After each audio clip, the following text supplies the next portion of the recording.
Ok, Kainan.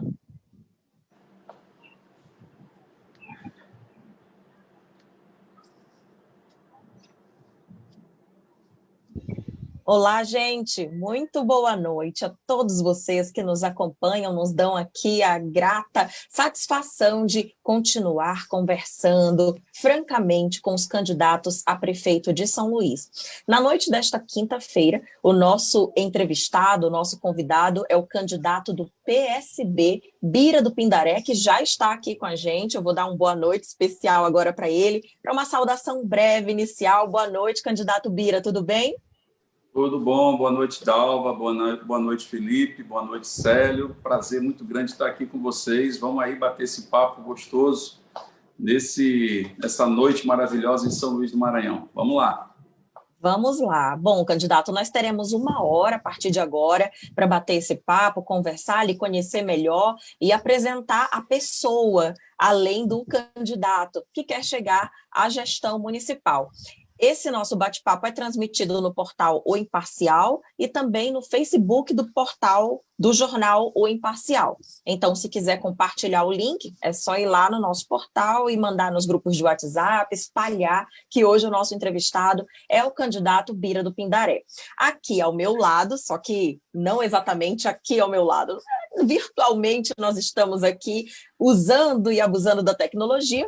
Temos ainda 2 grandes entrevistadores que vão participar conosco, têm participado desde o início e vamos juntos até terça-feira. Boa noite, meu amigo Célio Sérgio, editor-chefe do jornal O Imparcial. Boa noite, minha amiga Dalva, candidato Bira, meu colega Clã, né, colunista aí do nosso jornal Imparcial. Eu queria agradecer ao candidato Bira, né, de estar aqui, ter aceito esse convite do jornal Imparcial para estar nesse diálogo, né? E dizer que o intuito nosso aqui, Bira, é mostrar suas propostas, né, aos milhares de internautas que estão nos acompanhando aqui nas nossas redes sociais, né? O senhor que, pela militância política, né, já está gravado aqui nas páginas do Imparcial em vários momentos da história. Então, seja bem-vindo mais uma vez à nossa casa e seja muito útil para que você possa mostrar suas propostas. Bom, obrigado, Célio. Obrigada, Célio, também. E agora dou uma boa noite especial ao nosso especialista em política, ele que também apresenta um programa de TV, na TV Guará, Os Analistas, TV Guará que é afiliada à Rede Record News. Boa noite, Felipe Clã. Boa noite, Dalva, boa noite, Célio, meu caro Bira do Pindaré, que eu tenho o prazer de acompanhar toda a sua trajetória, toda a sua vida, já convivemos muito, já militamos muito, né? Você continua na vida partidária, eu fui mais para a imprensa, mas eu quero aqui registrar que é de grande importância ter a palavra do candidato Bira do Pindaré para os mais de 8 milhões de acessos que nós temos diário no portal do Imparcial. É de grande importância pelo seu histórico, pela sua decisão em lutar pelo direito ao direito da população. Bem-vindo. Obrigado, Felipe. Muito obrigada também, Felipe. Pessoal, agora a gente vai poder conhecer melhor o candidato Bira do Pindaré. Eu começo com a leitura da biografia, o resumo da biografia do candidato Bira. Bira do Pindaré chegou a São Luís aos 2 anos de idade e foi morar no bairro do João Paulo. É bancário, concursado, professor, advogado, mestre em políticas públicas e atualmente deputado federal. Foi deputado estadual, presidente do Sindicato dos Bancários e delegado regional do Trabalho. Sempre estudou em escolas públicas, iniciou sua jornada política na Pastoral da Juventude e foi membro do DCE da UFMA, Universidade Federal do Maranhão. Como deputado estadual, atuou por justiça social e em defesa das mulheres, dos quilombolas, das comunidades e dos trabalhadores. Secretário no governo Flávio Dino, coordenou a implantação do IEMA e também de projetos importantes como o Cidadão do Mundo, que é um intercâmbio internacional, aulões gratuitos do Enem e o Maranet, rede de internet gratuita para a população. Como deputado federal, tem como bandeira a defesa dos direitos do povo, dos movimentos sociais e sindicais. Defende a qualificação da educação pública gratuita e de qualidade, do SUS, da segurança pública, da agricultura familiar, da pessoa com deficiência e igualdade racial. É casado, pai de 2 filhas ludovicenses, adora cantar e compor, dançar reggae e, olha, torcer pelo Sampaio Corrêa nos estádios da ilha, eu acho que agora nos estádios do Brasil, a julgar pelo bom desempenho do Sampaio, né, nos últimos tempos, em todos esses campeonatos. Essa parte aí toma boa. É verdade, a gente comentou agora há pouco isso mesmo, Célio. Bom, candidato, é um resumo realmente da sua biografia, da sua jornada. Muitas já foram, inclusive, as suas candidaturas a outros cargos públicos. Então, eu começo lhe perguntando, de uma forma bem ampla, bem simples, por que o Bira do Pindaré quer ser o Bira de São Luís? Essa pergunta foi ótima. Dalva, deixa eu te falar, eu já sou Bira de São Luís, viu? Embora o meu nome seja esse, que muita gente não sabe, é que meu nome não é apelido. Muita gente pensa que eu carrego este apelido, mas não é apelido. Está na minha certidão de nascimento, entendeu? Está no meu batistério. Eu fui batizado com este nome, o Birajara do Pindaré.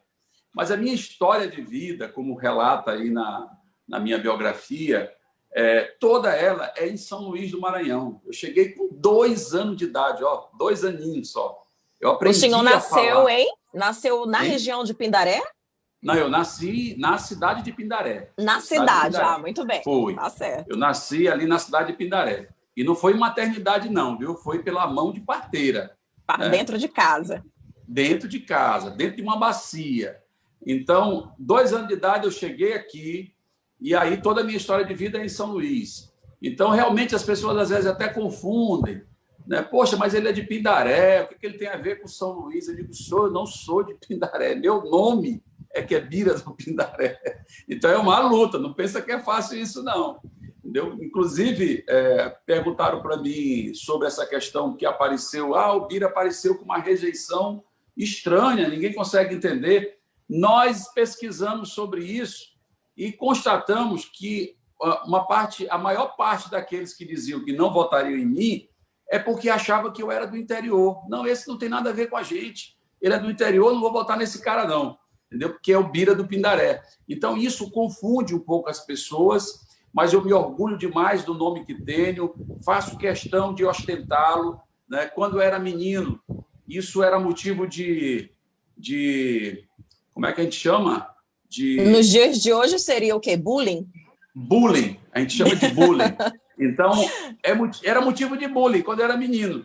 Mas depois que eu me tornei adulto, que eu cheguei na universidade, a história foi completamente diferente e ficou consagrado o Bira do Pindaré.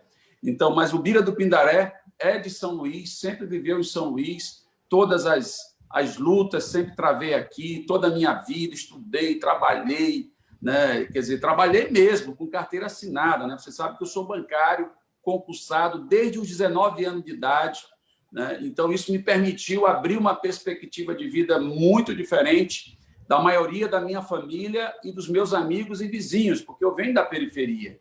Então, a história da maioria das pessoas que eu conhecia quando era criança não é igual à minha, porque eu tive a bênção de Deus aí para alcançar, dar um passo adiante, né? E alcançar esses objetivos pessoais que me permitiu ir um pouco além. Portanto, Bira é de São Luís mesmo, pode crer. Muito bem, muito obrigada. Da ilha. Nessa sua trajetória, que talvez seja bastante diferente dos que ali nasceram na mesma geração, enfim, onde esteve a virada, o grande momento que marcou a sua trajetória e lhe fez, de repente, passar para trilhos diferentes, para caminhos tão diferentes. E aí, depois dessa resposta, eu já chamo os nossos outros colegas que querem lhe perguntar também. Você pergunta sobre como que eu ingressei na política? A sua trajetória pessoal, o senhor falou que tem uma história de vida que é muito diferente de o que outras pessoas Sim. ali viveram, seus familiares, Eu vou te inclusive, contar né? agora. Eu vou te contar aqui, Dalva, para você e para quem nos acompanha. A virada foi aos 14 anos de idade. Eu sou de uma família realmente muito pobre. Eu não falo isso porque acho que isso vai ser o grande atrativo para as pessoas votarem em mim. Eu falo porque é a história mesmo. E se eu não falo também, eu estarei negando as minhas origens. Não faz sentido. Mas aos 14 anos de idade, meu pai e minha mãe, pessoas que sempre foram muito presentes, sempre me diziam: meu filho, para vencer na vida só tem uma chance, é se você estudar. Entendeu? Então, isso entrou na minha cabeça aos 14 anos de idade. Então, eu gostava muito de futebol e de música, né? E eu vi que no futebol eu não ia jogar no Sampaio Corrêa, né? E muito menos no Flamengo. Então, eu digo, rapaz, é melhor o futebol ser só uma brincadeira. A música também, eu ficava achando que eu não ia ser nunca, né, um Zé Cabaleiro, né? Então, eu digo, rapaz, é melhor a música ser só uma brincadeira.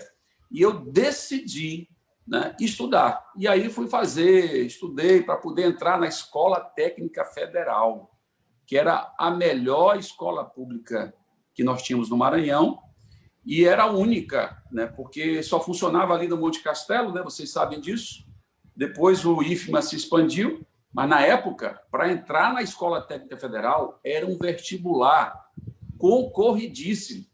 E eu tive que largar tudo da vida com 14 anos de idade para enfiar a cara no livro, estudar matemática, português e outras coisas mais para poder fazer a prova e ingressar na escola. Então, a grande virada foi na Escola Técnica Federal, porque ali eu passei a ter uma escola de verdade, né? Tudo que precisa, esporte, cultura, biblioteca, laboratórios e tal, ali foi realmente, né, uma outra perspectiva para a minha vida. E realmente foi determinante, porque depois da escola, isso me levou para a universidade, me proporcionou ser aprovado num concurso público, enfim, abriu as portas. Então, a virada mesmo foi pela educação, né, pela oportunidade que eu tive de estudar na Escola Técnica Federal do Maranhão. Essa é a história verdadeira.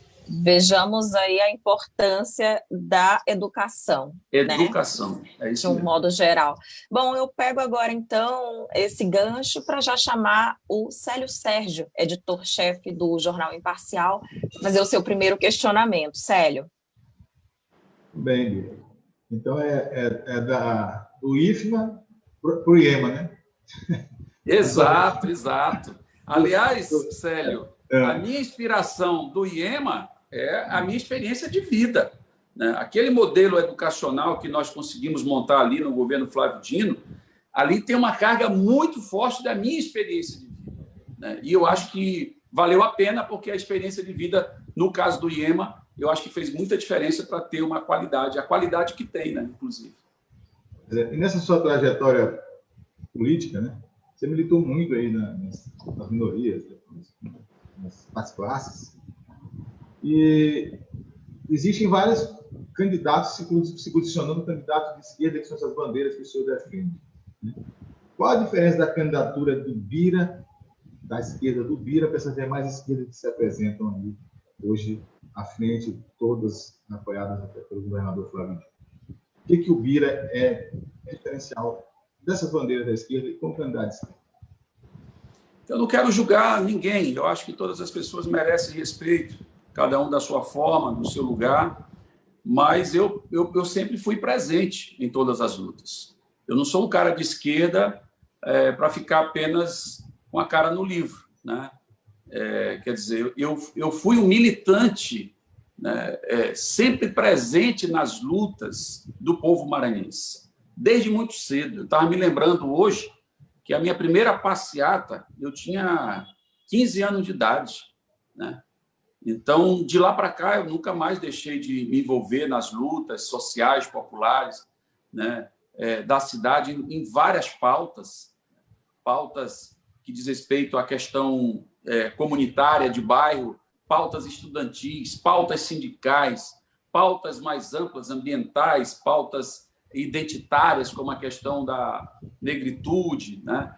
enfim, quer dizer, eu passei a ter um envolvimento muito forte e fui presente na igreja, né, a partir da Pastoral da Juventude, que foi a minha grande experiência inicial, que deu o pontapé inicial no meu engajamento, na universidade, como líder estudantil, né?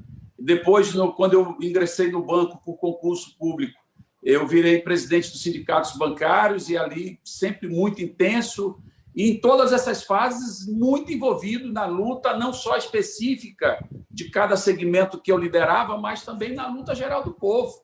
Quando eu estava nos sindicatos bancários, eu era presidente do sindicato, mas eu estava na luta pela moradia, eu estava na luta camponesa, defendendo os camponeses, mesmo sendo um bancário, mas estava na luta dos camponeses, estava na luta dos outros segmentos, das outras categorias, como rodoviários, urbanitários, etc., enfim, dos professores, enfim, de todas as categorias. Então, a minha presença sempre foi constante em todas as fases que eu me envolvi na militância social aqui no estado do Maranhão. São poucos da esquerda que se envolveram tanto como eu, né? Poucos. Talvez tenha igual, mas mais do que eu, sinceramente, eu acho que eu não conheço alguém que tenha se envolvido mais na militância de esquerda do que eu aqui no estado do Maranhão. Pode ter igual, certamente tem muitos aí iguais aí a mim, mas mais do que eu, sinceramente, eu não conheço. Aí está presente, como você fala, você defende aí a comunidade do Cajueiro, né? Várias vezes esteve à frente dessa defesa da comunidade do Cajueiro, né? Mas isso é um problema, por exemplo, ela está bem no centro, digamos assim, ali perto do porto, né? Seria uma área de desenvolvimento industrial, nós temos uma comunidade carente ali. Como fazer isso sem prejudicar a comunidade e sem atrasar também um progresso que seria a entrada pelo porto, digamos assim, a saída pelo porto, né? Como resolver esse impasse, Pedro? Célio, essas são as questões colocadas para a humanidade, inclusive. Eu acho que tudo tem que ter solução. O que não pode ser a solução é a truculência. E eu testemunhei a prática dessa empresa lá desde o início, e o que eu vi foi truculência, né? E isso eu não concordo, eu condeno, né? Estive lá, testemunhei, inclusive jagunços, para intimidar a comunidade, para as pessoas serem expulsas da sua localidade.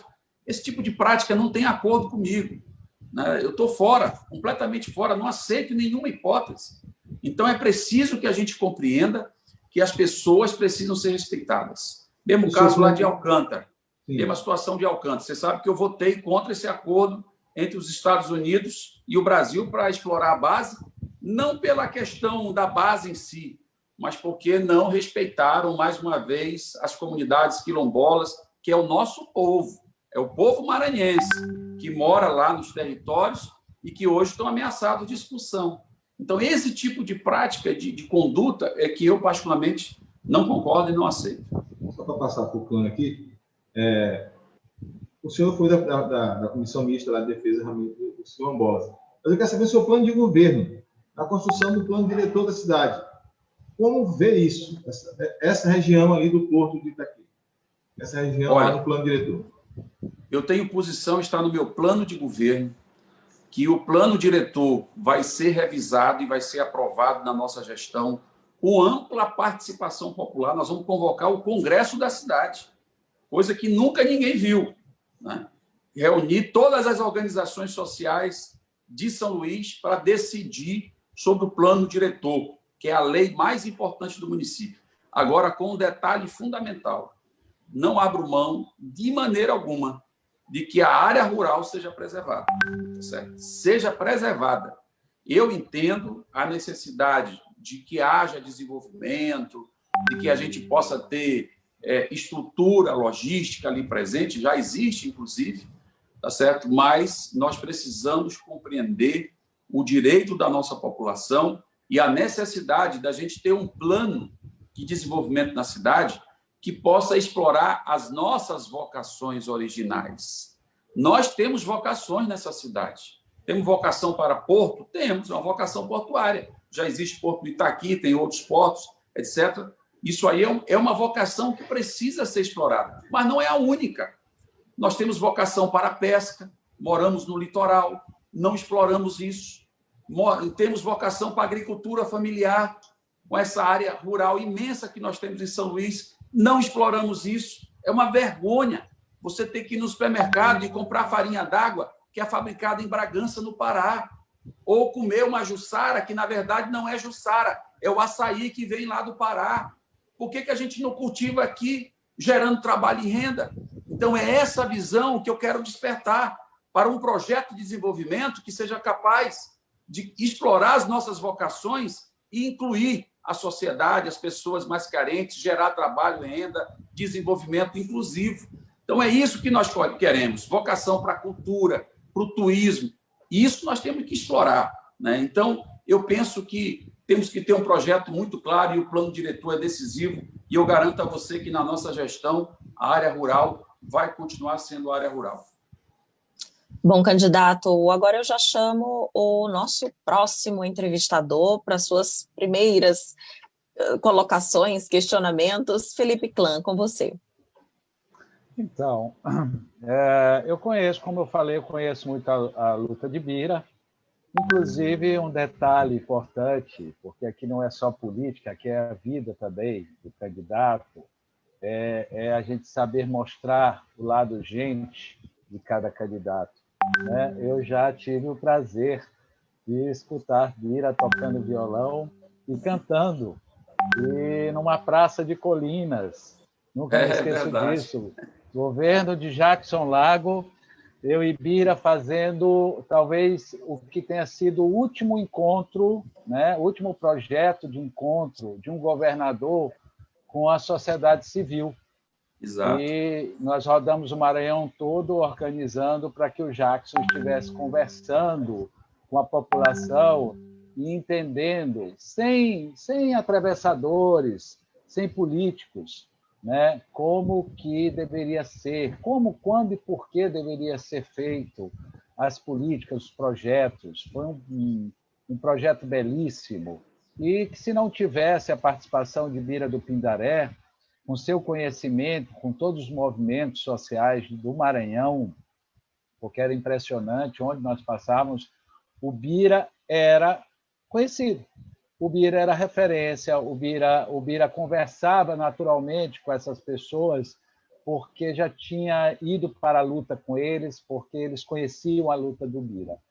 E uma noite na praça de Colinas, sentado eu e Bira, né, aguardando o outro dia para seguir viagem, fazer mais reuniões, até a grande reunião com o governador na região, Bira pegou um violão de uns garotos e começou a tocar. Eu sei que, de repente, amiga, eu podia até cobrar cachê, porque o negócio lutou, entendeu? O bicho é bom de cantar, rapaz. Toca com violão, que é uma beleza. Né? Ô, Clã, vou interromper só por uma curiosidade, porque você tocou nesse assunto aqui e está na biografia dele, né? Um release que, enfim, traz essa informação, então tem valor. Tem algum violão aí perto, candidato Bira? Olha, eu não tenho, infelizmente eu não tenho. Então vai ser a capela, porque eu não vou poder encerrar isso aqui daqui a pouco sem escutar. Eu estou aqui curiosa. Te arrumei confusão. Mas seguindo, vamos seguir. Pedido de mulher não se discute. Mas eu queria tudo isso que o Bira colocou, eu posso ratificar, né? E colocando um ponto muito importante. Os movimentos sociais são fundamentais, mas hoje nós não temos movimentos sociais unidos, com força, né, que consiga fazer o poder público tremer na base. Eu sempre digo, sem querer ser injusto com os nossos amigos, ex-presidentes dos sindicatos bancários, que a última grande gestão do Sindicato dos Bancários foi na presença do Bira, exatamente por causa desse segredo que ele colocou. E o sindicato foi participar dos outros sindicatos, porque naquela época, indiscutivelmente, era um sindicato muito poderoso, que parava a cidade, né? Que parava a cidade. Mas, Bira, eu queria discutir um assunto que tem muito a ver com nós dois, que é a questão da exploração infantil. em amplos sentidos. Nós trabalhamos juntos, você como delegado do trabalho, eu como secretário de juventude, né? Nós fizemos muitos trabalhos exatamente contra a exploração infantil, na questão do trabalho, né, infantil, mas tem um fato que mais me preocupa nesse sentido, que é a gravidez precoce, né, que talvez seja das piores explorações que nós possamos ter, a prostituição infantil.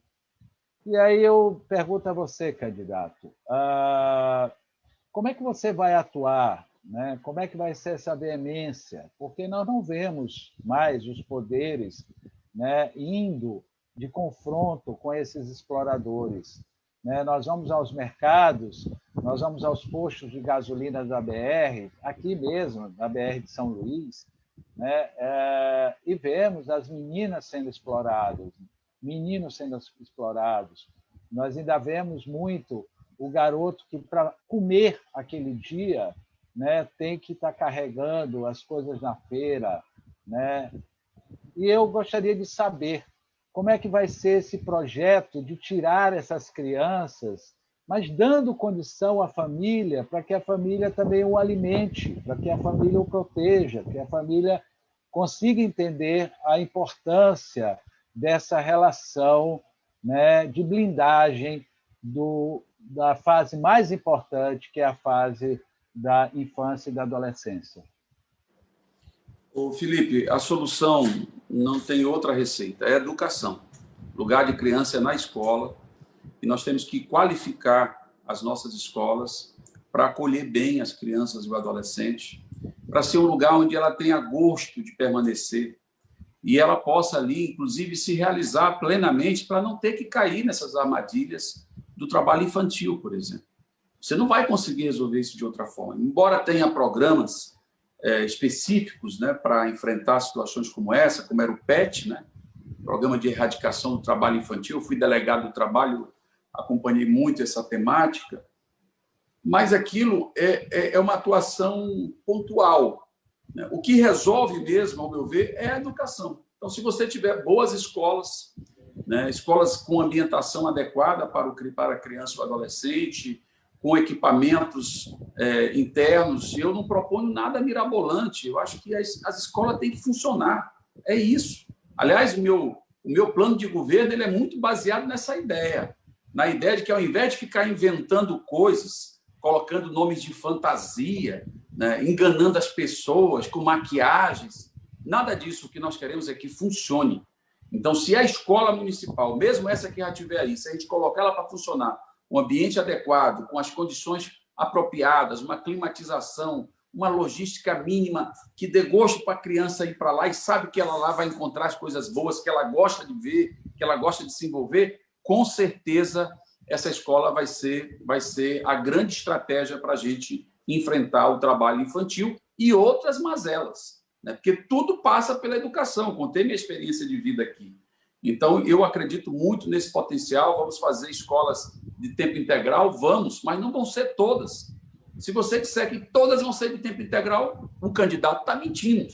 É impossível, inviável. Então, nós precisamos fazer as coisas com o pé no chão. Temos que ter uma rede de escolas de tempo integral para atender, inclusive, situações de pessoas, de crianças mais vulneráveis. Está aí uma solução importante.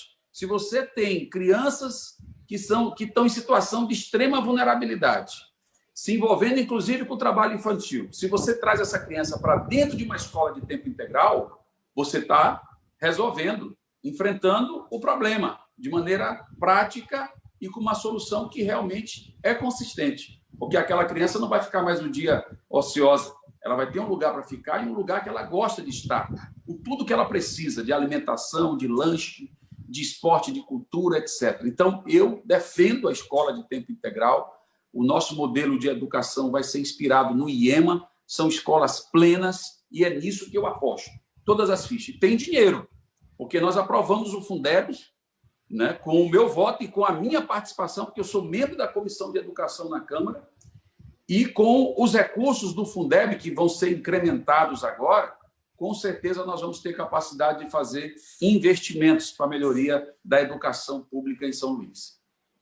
Ô, Dalva, se você me permitir, eu queria só fazer uma extensão, aproveitando, porque eu queria uma opinião, né, que talvez eu nunca tenha conversado com Bira sobre isso, mas trazendo esse processo das meninas que engravidam e das mulheres que também não têm acesso a anticoncepcionais, eu queria saber do candidato Bira se ele é a favor ou contra o aborto, né? E como é que ele gostaria de trabalhar e como ele vai trabalhar, melhor dizendo, essa questão da gravidez precoce, né? Que é muito grave. Nós vivemos num país absurdo, numa região mais absurda ainda, que menininha botou, com todo respeito, Dalva, botou peitinho, botou bundinha, os machistas acham que ela está pronta para já ser uma mulher. Eu queria entender como é que é a sua leitura sobre o aborto, né? O direito da mulher, da opção de ter ou não esse filho. Olha, eu sou cristão, sou católico, sou a favor da vida, não tenho como ser a favor de aborto, isso aí, claro que eu sou contra, mas acho também que nós não podemos tratar isso como uma questão do direito penal, né? Nós temos que enfrentar a questão do aborto como um problema de saúde pública, né? Então, a minha visão é essa em relação a essa matéria. E, como prefeito, vai ser assim que nós vamos conduzir dentro dos limites da lei. Então, nós temos, como gestor público, a obrigação de cumprir a lei. E hoje a lei só permite aborto em casos extremos de estupro, né, e de violência. Então, ou então situação de acefalia, né, alguma coisa nesse sentido, né, que a mulher também tem essa permissão.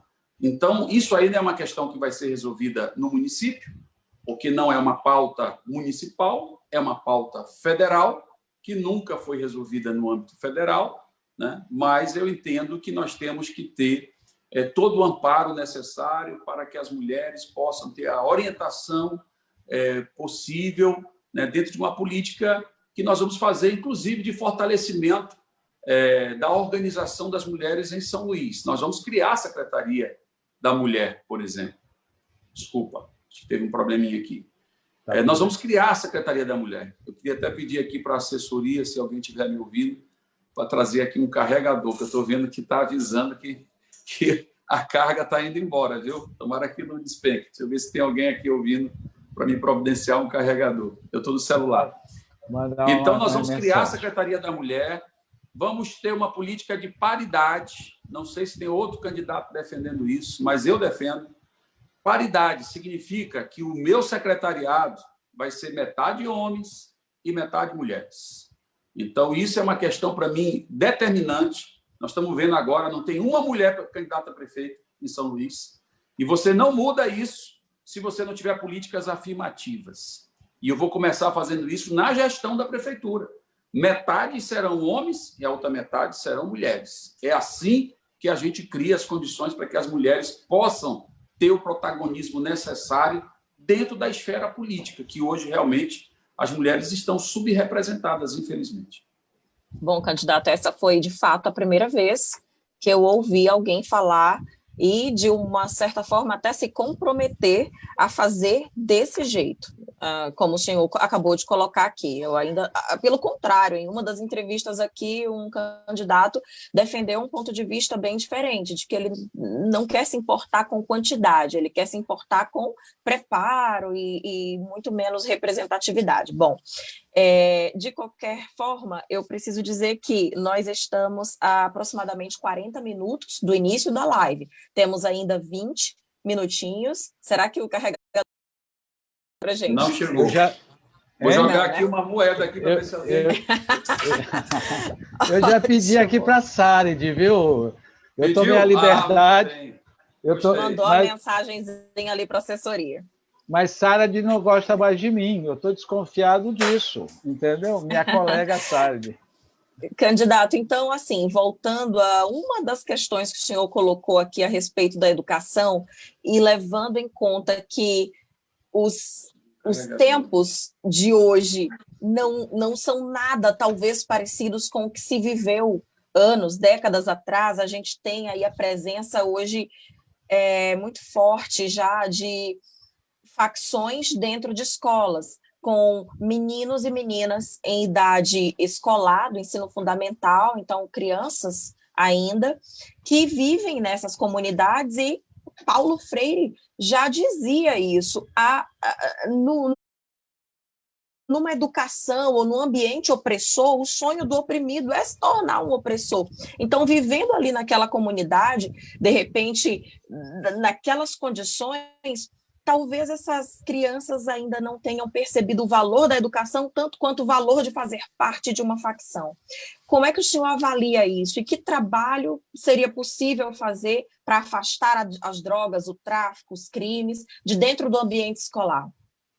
Olha, a solução definitiva sobre isso, Dalva, só quando a gente resolver a questão das drogas, que é outra temática que nunca foi resolvida no Brasil, e aí não é um problema só de São Luís, é um problema do Brasil, é um problema da América Latina, né? Porque essa coisa se mistura também com a desigualdade social e vira essa situação, né, completamente de barbárie, né?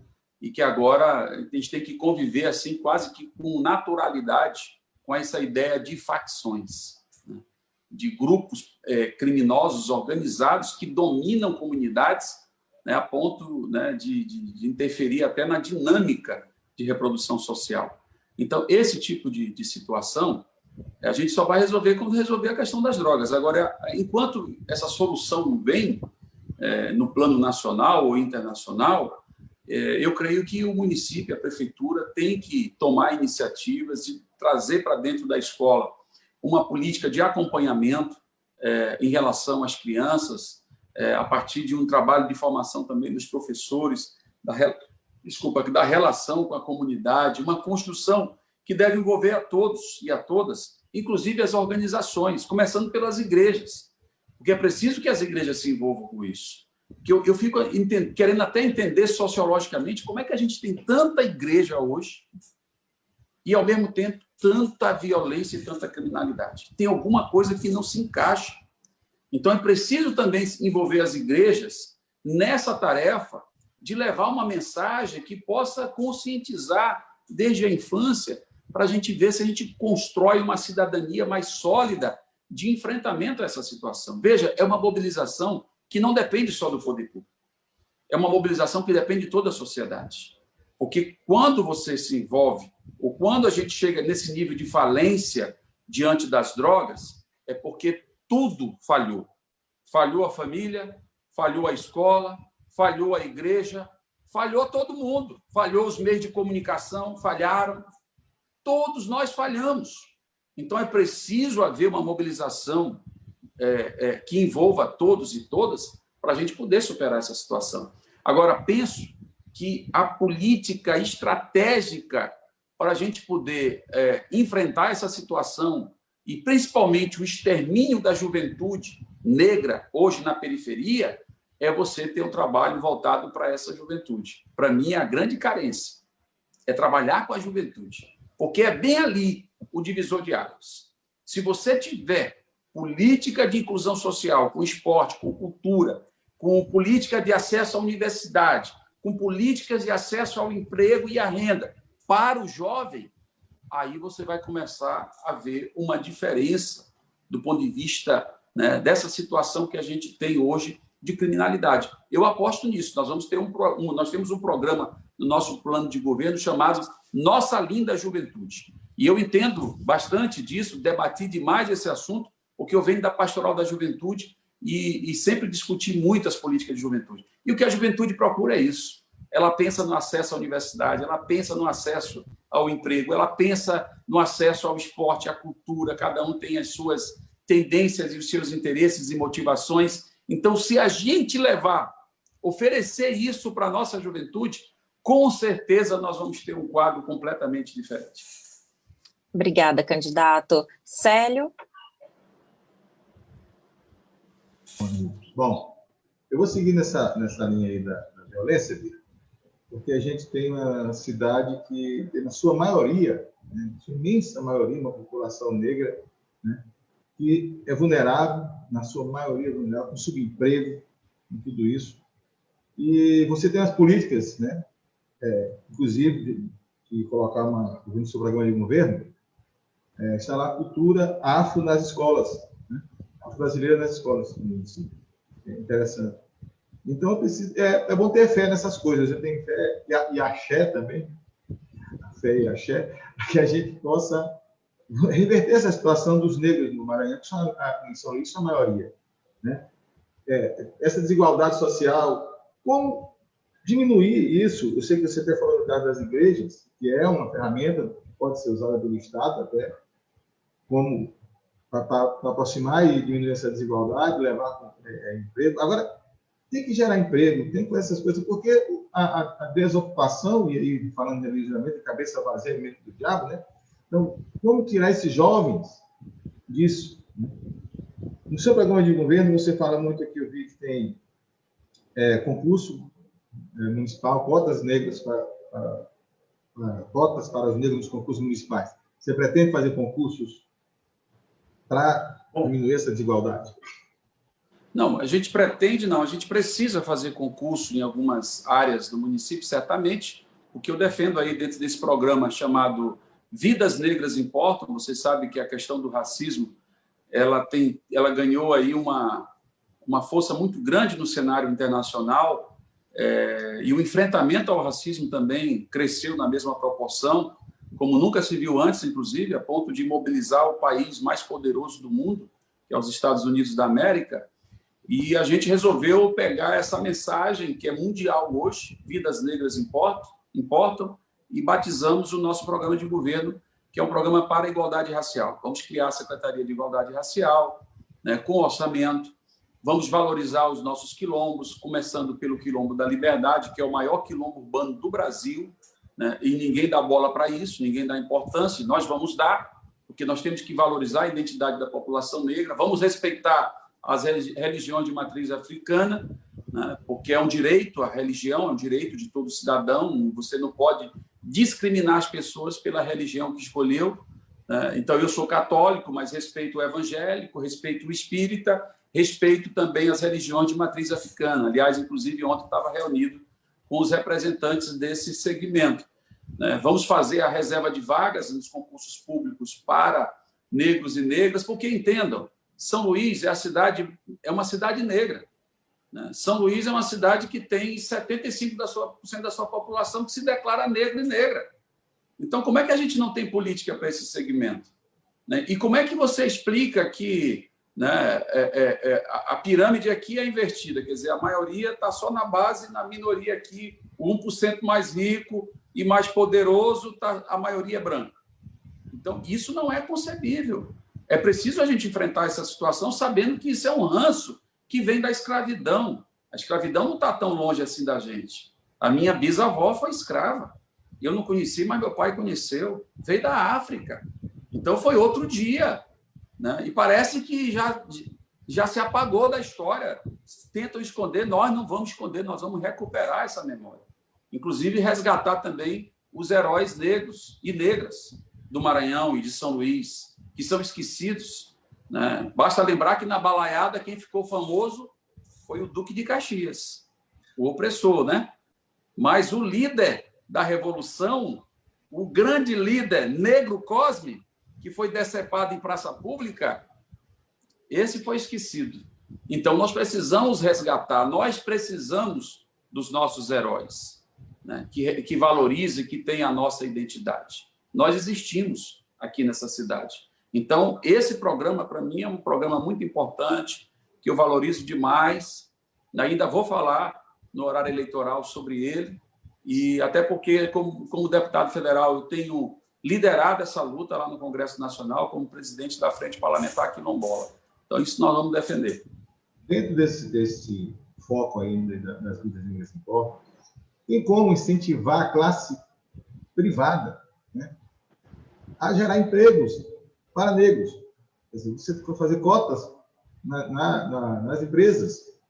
Seria uma forma de fazer isso, que não deve ficar tão dependente do Estado para buscar essa igualdade racial. Não. Como fazer isso com a classe privada? Eu concordo contigo, Célio, num certo aspecto, mas não existe uma legislação que ampare ainda no Brasil, podemos até debater o assunto, né, de reserva de vaga no setor privado.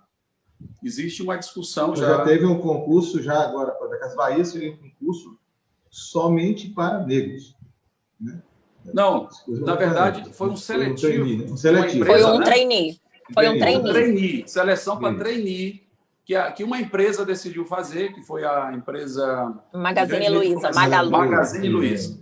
Que, inclusive, causou muita polêmica, muita gente reagindo, falando de racismo reverso. Não existe racismo reverso, entendeu? O racismo, quem sofre, é quem foi escravizado. Não existe outra forma de racismo, tá certo? Então, de maneira que essa política ainda não tem definição de lei que ampare essa medida que você está sugerindo, mas eu creio que a gente tem condições de, pelas políticas públicas da educação, da qualificação profissional, viabilizar o acesso de mais pessoas desses segmentos também no mercado de trabalho, e o que a gente pensa em fazer. Nós vamos criar no nosso governo o Instituto de Educação, Ciência e Tecnologia de São Luís. Olha bem, falamos que eu comecei, a virada foi o IFMA, na Escola Técnica. Então, eu fui para o governo com o Flávio Dino, criamos o IEMA. E no governo de São Luís, como prefeito, nós vamos criar um Instituto Municipal. Não é para fazer ensino médio, porque não é competência do município. É para levar qualificação profissional para os bairros, né? Porque muitas das pessoas, dos jovens, ele termina o ensino médio, ele não tem ofício nenhum, não tem profissão. Como é que ele pode se inserir no processo do mundo do trabalho se ele não tem profissão? Então, é direito daquele cidadão ter pelo menos uma profissão. A gente chegar no negro empreendedor. Hein? Você começa a falar de empreendedorismo só para os brancos. Perfeito. Como é que vai chegar no negro empreendedor? Como é que vai chegar? Tem que ter formação para o cara, para ele poder se desenvolver. Estou falando cara, mas o homem e a mulher também, né? Então, tem que levar essa política de qualificação para os bairros. O meu foco são os bairros, é a periferia, né? É lá que o povo mora, que o povo habita, que o povo sofre. E se a gente fizer essa política de maneira correta na periferia, toda a cidade ganha. Todos nós ganhamos com isso. Então, eu penso que essa é a estratégia mais correta. Candidato, agora eu acho que o Felipe tem mais algum questionamento, não é isso, Felipe?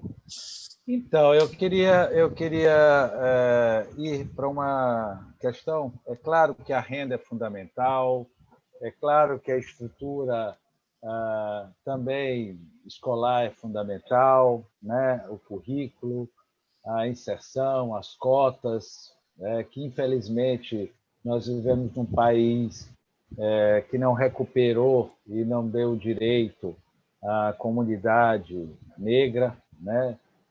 Principalmente com esse governo que se apresenta aí, e que eu sei também que o deputado federal Bira do Pindaré é um dos opositores mais veementes. Eu queria fazer um mesclado rapidinho sobre isso, porque o que mais me dói em ver num ser humano, né, é claro que a fome, a falta da casa e tudo mais, mas é a pessoa não saber ler, não saber escrever, candidato. É muito dolorido, né, você ver crianças que já poderiam estar no seu desenvolvimento proporcional, né, vezes pessoas de idade que nunca conseguiram ler uma placa, que aprenderam a comprar mercadorias no olho, né, num país tão rico. E isso é indiscutivelmente uma coisa que dói muito. E eu vejo aqui que o senhor tem a Cidade Livre do Analfabetismo, e que faz uma parceria com a iniciativa privada. E eu queria que o senhor explicasse como é que seria isso, né? O privado público. As pessoas vão estudar nas escolas privadas também, são os empresários que vão ajudar nesse processo, financiando. Como é que se daria essa riqueza, né, das pessoas terem direito ao direito de serem cidadão com capacidade de, ao menos, ler e escrever? Porque hoje o que nós temos é esse analfabetismo funcional que serviu para carretilha né, das votações. E o segundo e último ponto é o seu posicionamento quanto ao presidente Bolsonaro, que hoje mesmo aprontou mais uma das suas, não é verdade? Em que tentou colocar o governador Flávio Dino e a sociedade do Maranhão também, a população do Maranhão, no papel ridículo no Brasil, dizendo que o governador não teria fornecido a polícia militar para fazer a sua segurança.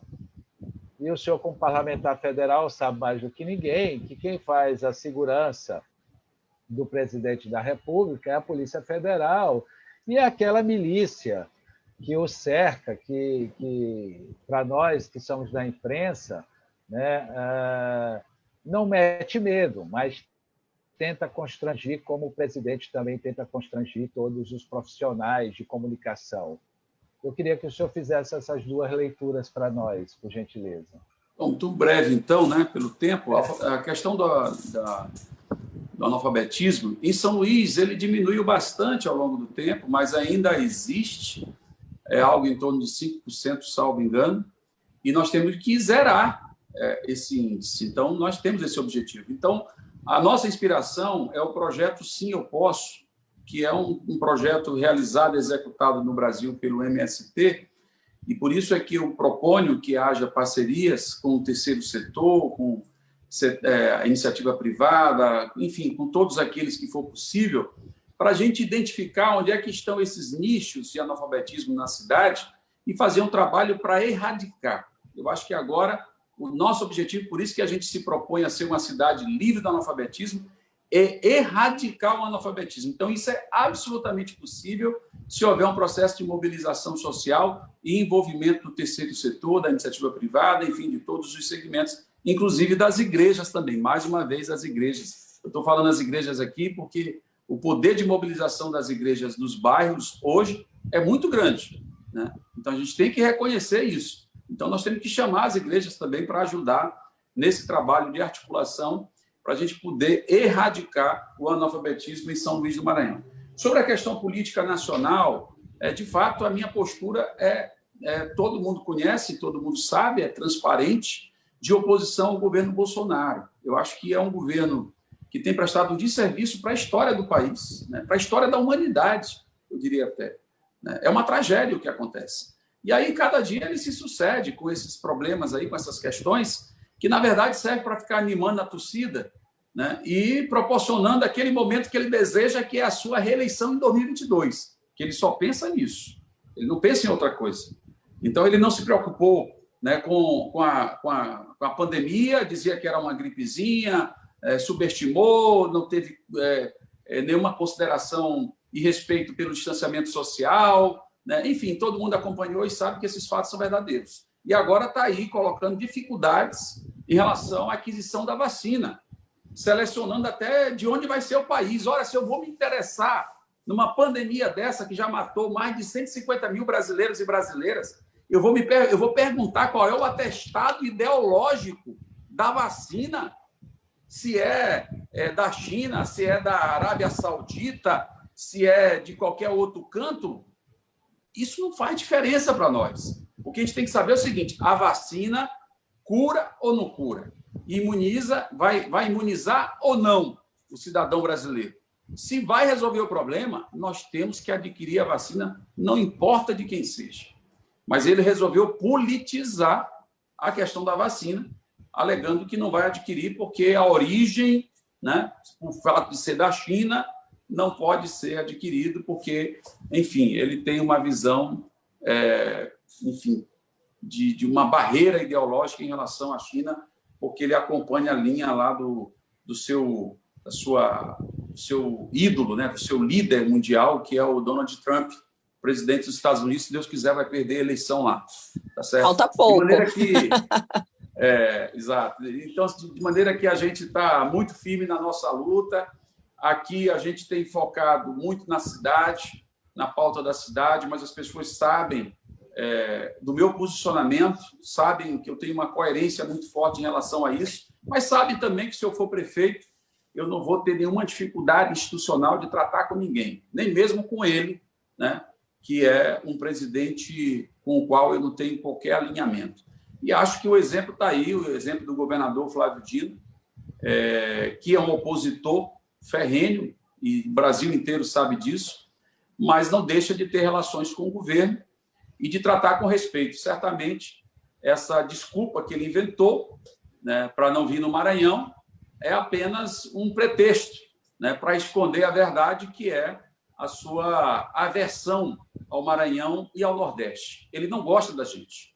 Ele não gosta da gente. Ele tem aversão, né? Então, por isso é que ele foi derrotado no Nordeste e por isso que ele tenta manipular o Nordeste, mas isso não vai acontecer. Garanto a vocês que 2022 é outra história. Candidato, a gente passou essa 1 hora tão rapidamente, gostaríamos de conversar muito mais, havia muito mais temas ali planejados para serem discutidos, mas realmente cumpriremos em 3 minutos a nossa 1 hora de bate-papo. Eu vou pedir rapidamente que os nossos colegas se despeçam do senhor, com as palavras que a gente sempre gosta de usar para encerrar, motivando a sua caminhada e lhe desejando toda a sorte. Eu começo por você, Célio Sérgio. Bira, boa sorte nessa empreitada mais uma vez aí, que você está à frente. O Imparcial está aqui com as portas abertas para entrevistar sempre que possível. Você tem nos atendido com todo carinho quando a gente faz contato, né? E dizer que nós tivemos aqui com mais de 250 mil pessoas vendo a sua mensagem, ouvindo o que você falar, e que isso possa me ajudar nessa sua luta política, né? E dizer que a sua história, né, não é outra história, é a história do Bira do Pindaré, que todo mundo já conhece, né? E de lutas de classe, de igualdade social, referentes quilombolas e de todas as outras minorias, nem minorias mais, né? Mas estamos aqui para que você tenha êxito na sua missão de ser perfeccionista. Boa sorte e fique com Deus. Axé também. Valeu. Valeu, Sérgio. Felipe Clã, sua despedida, caro amigo. Olha, Bira, até veja o que é o Imparcial, né? O Bira acabou de ganhar também mais um nome, que não é só mais Bira do Pindaré, é Bira de São Luís, né? Até dá uma boa tirada, uma boa sacada de marketing, né? Daí Dalva sempre me chama, mas eu acho que ela esconde, candidato, que ela também tem essa verve, né, de marqueteira. Eu acho que é uma riqueza nós termos candidatos da qualidade de Bira do Pindaré, em que não foge das perguntas, né? Talvez as perguntas que eu tenha feito à Bira do Pindaré, se nós tivéssemos feito a outros candidatos, né, ou não seria respondida ou seria entendida de uma forma diferenciada. Então, eu quero, mais uma vez, parabenizar, né, pela sua presença aqui no Jornal Imparcial, né, que sempre o colocou com destaque, porque o senhor sempre fez por onde. O senhor sempre soube escrever a sua história no coletivo. Isso aqui é fundamental. Espero que o senhor continue ajudando a manter, né, como até agora, o nível de educação entre os candidatos. Na verdade, é claro que as ações, as acusações infundadas, fake news agora, né, tem que ser respondido, candidato. Mas nós sabemos que, a partir da próxima semana, né, começa a funilar o processo.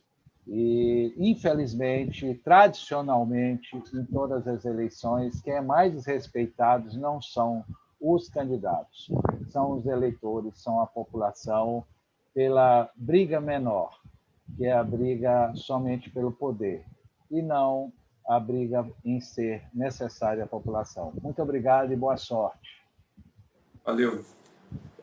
Bom, então, candidato, eu encerro aqui lhe deixando esse 1 minutinho para sua saudação final, também desejando toda sorte na sua caminhada.